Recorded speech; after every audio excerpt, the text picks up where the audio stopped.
Hello guys, ഇതാ ബോൺവീറ്റയും ഈത്തപ്പഴം മുക്കി പൊരിച്ചതാണിത്. അപ്പോൾ നമുക്ക് കഴിക്കാൻ തുടങ്ങാം. അടിപൊളിയായിട്ടാണ് കാണുന്നത്. കഴിച്ചിട്ടില്ല, കഴിച്ച് നോക്കിയിട്ട് ഇതിൻ്റെ ടേസ്റ്റ് എന്താണെന്ന് വെച്ചാൽ പറയും. ഇതിൻ്റെ ഉള്ളിൽ ഈത്തപ്പഴമാണുള്ളത്. അങ്ങനെ വാങ്ങിയതാണ്, ഞാൻ ഉണ്ടാക്കിയതല്ല. അപ്പം നമുക്ക് കഴിച്ചിട്ട് രുചി ഉണ്ടെങ്കിൽ നമുക്ക് പറയാം എങ്ങനെയുണ്ട് എന്നുള്ള അഭിപ്രായം. തിന്നാലല്ലേ പറയാൻ പറ്റൂ. ബോൺവീറ്റയാണ്, ഇന്ന് ചായയല്ല.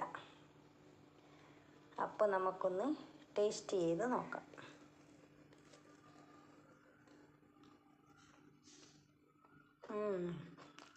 നല്ല ടേസ്റ്റ് ഉണ്ട്, അടിപൊളിയാണ്. മോശമില്ല ഗൈസ്. അപ്പോൾ കഴിക്കാം. സൂപ്പർ ടേസ്റ്റാണ് കേട്ടോ. കഴിച്ച് ഉടനെ തന്നെ ഞാൻ അഭിപ്രായം പറഞ്ഞു. അപ്പോൾ ഓക്കേ.